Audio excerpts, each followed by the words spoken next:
Magandang araw mga ka-stroke, mga kagatas. Dito ngayon tayo sa bukid at syempre mamimitas tayo ng sariwang gulay at dito natin niluluto at dito rin natin mumukbangin. So samahan nyo ko hanggang sa huli at kung bago ko pala po sa aking channel, please like, subscribe at inyo ring i-hit ang notification bell para updated kayo sa mga video. Yan.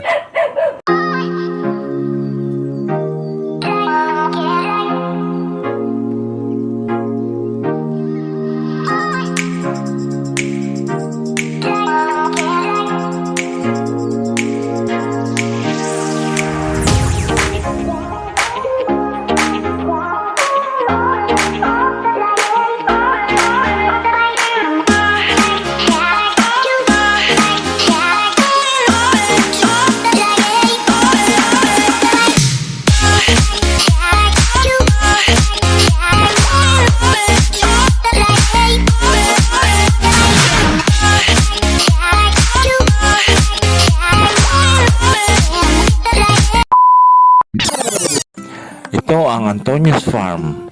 Pag-aari ito ni Antonio. Kaya nga Antonio's Farm Pero wala siya dito dahil sa amin muna ito. At mamimitas kami ng gulay nang hindi niya alam.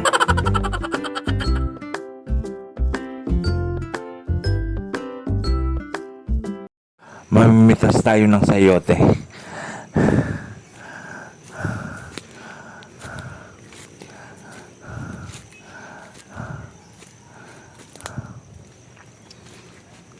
Piliin natin ang baby sayote.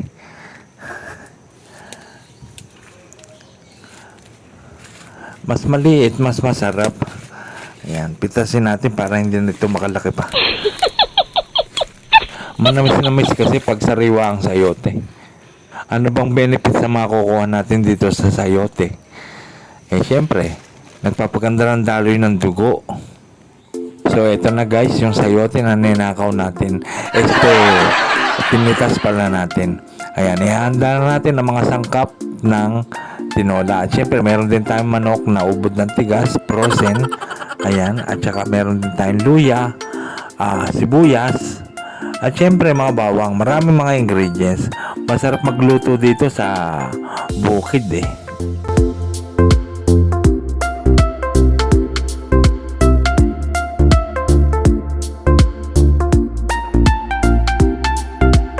At mga kastroke, mga kagatas, ayun po ang manok na ubod ng tigas. 3 buwan po yan naka sa freezer.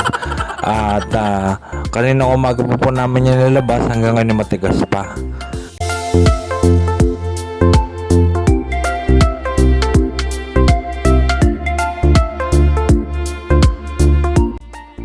At syempre, hindi mawawala ang malunggay. Iyan ang napakadaming benefits, lalong-lalo na sa mga kagaya nating na-stroke. Ayan po ay nagpapaganda ng daloy din ng dugo. At kumukonek po din niya para sa utak para magalaw ang ating affected parts. Tumutulong po yung malunggay. Napakasustansya po ng malunggay.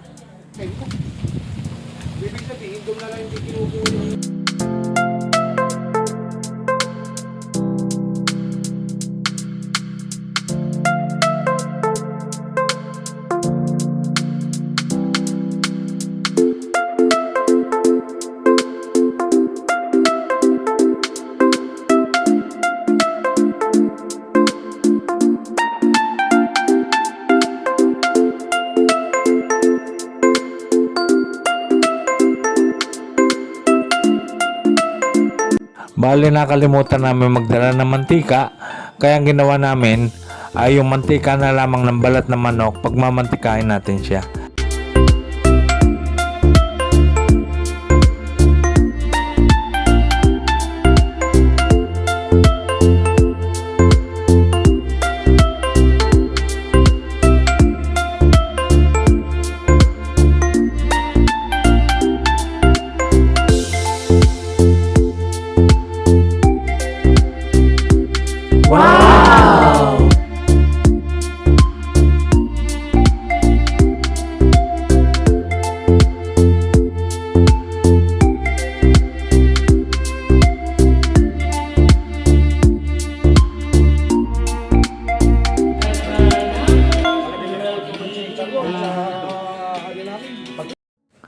At eto na, luto na ang ating tinola. Yan, napakainit pa at napakaraming sayote. Siyempre, hindi naman tayo papayag na hindi natin to titikman. Kaya, the moment of truth, ang sabaw ay ating titikman.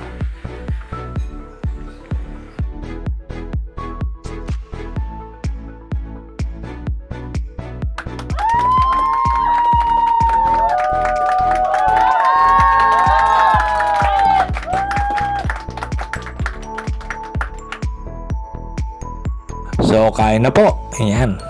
Tamang-tama itong ganito kainit sa malamig na panahon. Let's eat!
Ganito lamang po ang ginagawa naming routine lagi sa araw-araw. Kumakain kami sa bukid, ang mahalaga naman dyan ay yung masaya ka sa ginagawa mo. Yung minapapaglibangan ka at yung kasama mo ang mahal mo sa buhay.